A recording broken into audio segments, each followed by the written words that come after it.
Hey everyone, today is day 42 of solving a LeetCode problem every day, and today I'm going to solve longest substring without repeating characters.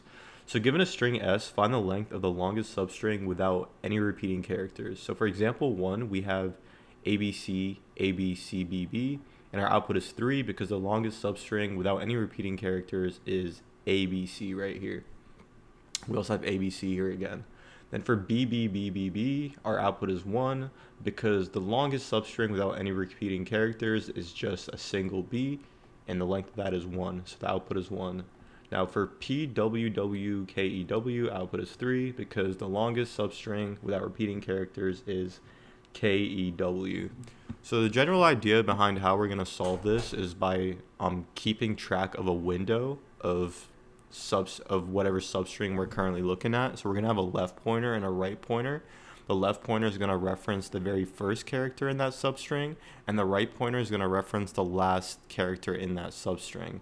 And what we're going to also do is create a set that keeps track of what letters are currently within our substring.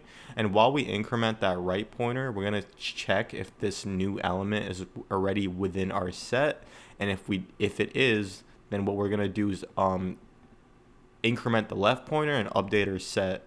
And basically by doing this, we can kind of keep track of all the unique substrings without repeating characters that exist within the string, and also keep track of whatever the maximum length was. So let's get into coding it, because I think it's going to make a lot more sense once we actually write it out. But we're going to start by initializing a left pointer, and we're also going to initialize our output, which is, we're going to call it response and set that as 0. Then we're going to say for r in the range of length of s, so r refers to our right pointer. And there's essentially two things that we're going to do with every iteration, and what that is oh, I actually also forgot to, we have to initialize our set, and we're going to call that car set. And then we're going to say, with every iteration, we want to add whatever the current character is into the set, but we also want to recalculate what our output is. So the way we can find the current range of letters that we're looking at is, for example, if our left pointer points to 0 and our right pointer points to, let's say, 3, which is A right here, we can do 3 minus 1, which would give us 2. So let's see. But the actual length of this, or 3 minus 0, sorry, because we're looking at this A and this A. And then 3 minus 0 just gives you 3.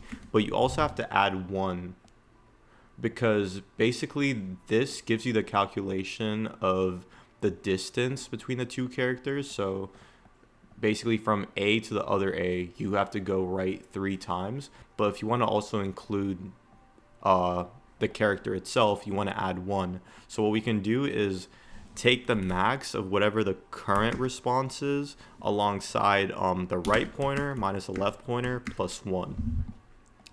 And this will pretty much keep track of whatever the maximum length is. And then there's one more thing we have to do in this loop, and that's what I said earlier. We have to kind of account for the fact that we might reach a substring where a character within that substring exists, or sorry, we might reach a character that already exists within the substring that we're keeping track of.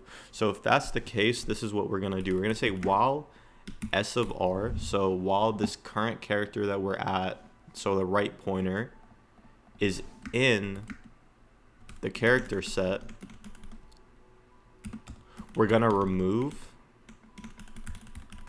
the character from the character set that's currently at the left pointer. And the reason why we're doing that is because we're also going to increment the left pointer. So we have to keep track, or we have to basically maintain this set right here. And since we're moving the left pointer to the right, this left character isn't in our substring anymore.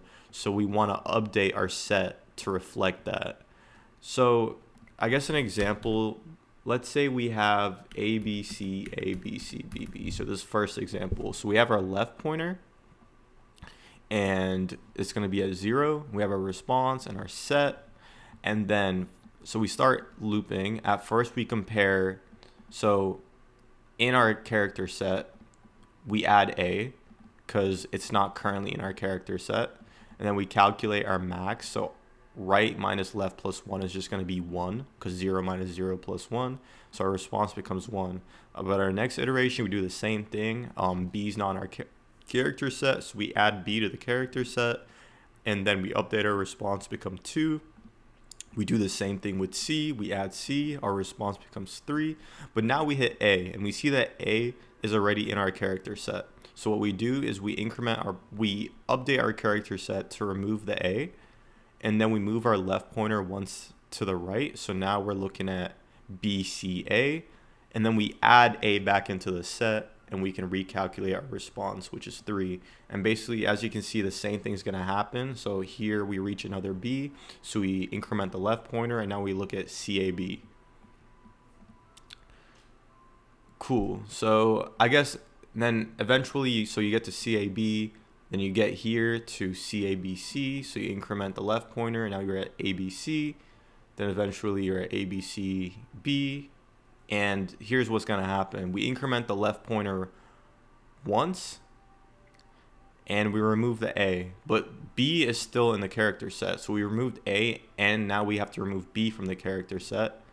So now we're here at CB, and we re-add B to the character set. So now the character set just includes C and B. Our left pointer is referencing C, and our right pointer is referencing this B. But then we see another B, and so what happens is B is already in the character set, so we have to increment our left pointer to C and remove that from our set. But then B is still in the character set, so we increment the pointer again, and now we're just at that last B. So I mean, I hope that kind of makes sense as to how it works. But finally, with this algorithm, we just have to return the response. So if we run this, that's accepted, and then let's submit it, and our solution's been accepted. So the time complexity of the solution is going to be linear, and the reason why is because we're looping through all the elements, and we're pretty much just we're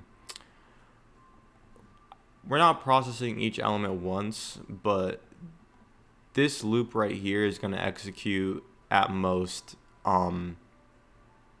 let's see, like this loop is not going to execute more than n times is what I'm trying to say. So in general, this is just going to be, this algorithm is going to run in linear time. And then the space complexity is going to be constant, or sorry, it's going to be linear also, since we're building a set here. And I mean, hypothetically, at most, if the input size is n, this can be at max length of n. So yeah, that's my solution for the day.